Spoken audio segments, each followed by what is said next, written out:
Basically जब हम early warning की बात करते हैं तो दो तरह की वार्निंग्स होती हैं, एक लॉन्ग टर्म वार्निंग और एक शॉर्ट टर्म वार्निंग होती है। अर्थक्वेक के केस में लॉन्ग टर्म वार्निंग जो है अभी तक जितना हमें पता है उससे रिलेटेड कोई इस तरह का सिस्टम नहीं है कि आपको लॉन्ग टर्म में वो बता सके। लॉन्ग टर्म से मेरा मतलब क्या है कि वो आपको 1 घंटा पहले बताए या 1 हफ्ता पहले बताए या 1 महीना, सो इस तरह का कोई सिस्टम फ़िलहाल नहीं है। जबकि दूसरी तरफ शॉर्ट टर्म सिस्टम्स हैं, तो शॉर्ट टर्म सिस्टम्स जो हैं वो हमारे पास जब एक ज़लज़ला शुरू हो जाता है तो उसकी बेस पर हम कुछ सिस्टम बनाते हैं, इंफॉर्मेशन कलेक्ट करते हैं।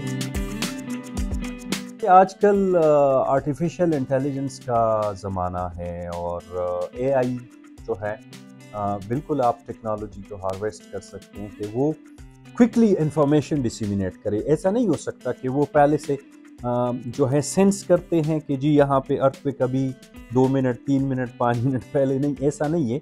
जो आपके ऑलरेडी साइस्मिक मॉनिटरिंग सेशंस लगे हैं मुख्तलिफ जगहों पे पाकिस्तान मेट्रोलॉजिकल डिपार्टमेंट के, उससे आप इंफॉर्मेशन लेके उसको आप क्विकली थ्रू मोबाइल एप्स जो हैं वो इन यूज़र तक आप कम्युनिकेट कर सकते हैं थ्रू एआई। ये कैसे काम करता है? बेसिकली जब एक ज़लज़ला आता है तो वो 3 मराहिल में आता है। इंग्लिश में हम इसको कहते हैं कि जी एक प्राइमरी वेव जनरेट होता है, फिर सेकेंडरी वेव जनरेट हो जाता है और फिर उसके बाद सरफेस वेव जनरेट होता है। तो ये 3 मरहले होते हैं। तो नॉर्मली आपने सुना होगा कि जी जानवरों को पहले पता लग जाता है। तो ये बेसिकली वो पहला मरहला होता है जो कि हम ह्यूमंस को तो पता नहीं होता, लेकिन जानवर जो है वो उसके लिए सेंसिटिव होते हैं, तो अक्सर उनको पता लग जाता है।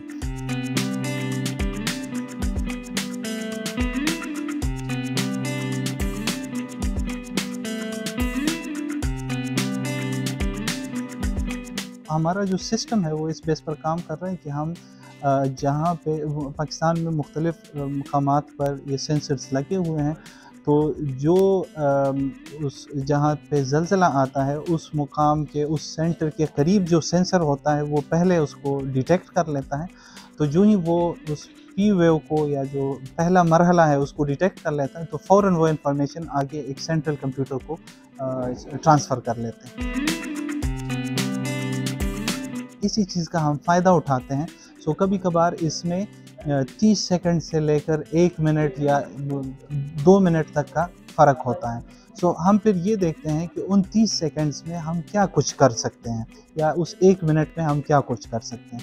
तो ज़ाहिर है बहुत सारी ऐसी एप्लीकेशंस हैं कि जहाँ पे अगर आपको इतना टाइम मिल जाए तो आप ज़लज़ले के नुकसानात को आप रोक तो नहीं सकते, लेकिन उसको आप कम कर सकते हैं।